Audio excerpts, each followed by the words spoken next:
is very good. I'm impressed by the depth of the discussion in Ireland and the understanding of complex economic financial sector issues which is revealed by looking into the Irish press, looking into the discussion, but also when I come from the airport with a taxi driver, they are often very well informed, I must say, very well informed.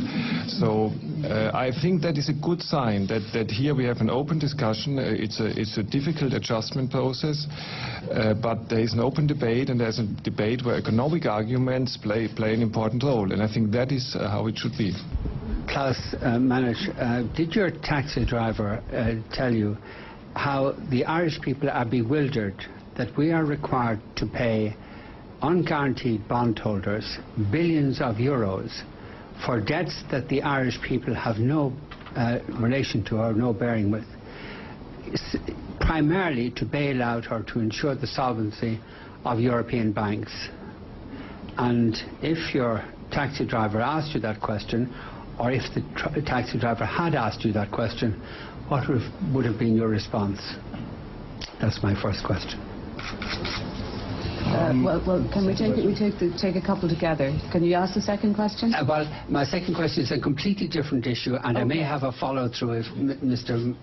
Masters doesn't answer the question in a way that would illuminate the taxi driver's understanding of all this.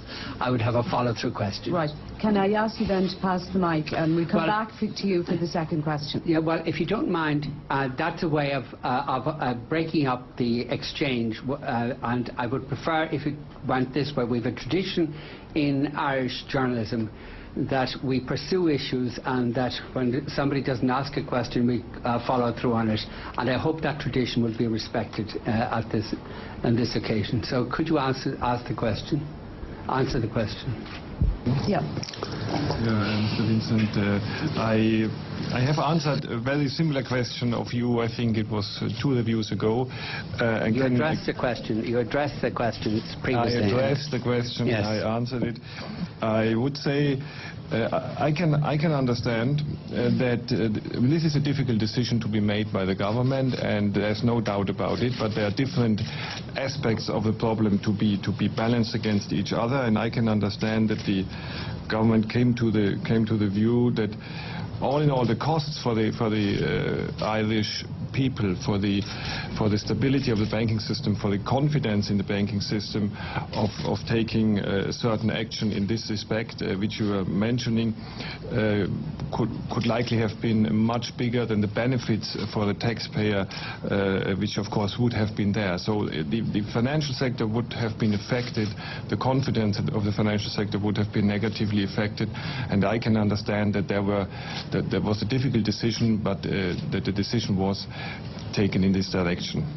Yeah, that doesn't address the issue. We are required to pay in respect of a defunct bank. There's no bearing on the welfare of the Irish people at all. We're required to pay in respect of this defunct bank billions on unguaranteed bonds in order to ensure the health of European banks. Now, what would you explain, how would you explain that situation to the taxi driver that you talked about earlier? I think I have addressed the question.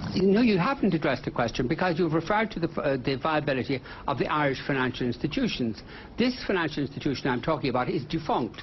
It's over, it's finished. Now, why are the Irish people required, under threat from the ECB, why are the Irish people required to pay billions to unguaranteed bondholders under threat to the ECB? You didn't answer the question the last time, so maybe you'd answer it this time.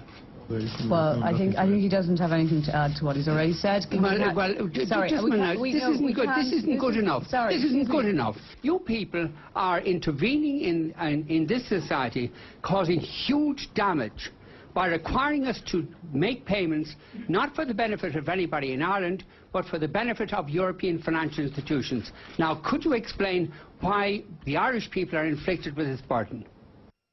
Well, I think I have addressed the question. You've nothing to say. There's no answer. Is that right? Is that it? No answer? I have given an answer. He's given an answer. You have given an answer that doesn't address the question. That's your view. That is my view, and I think it would Yeah. be the view of the taxi driver and the view of our viewers tonight. Right. Can we please move on?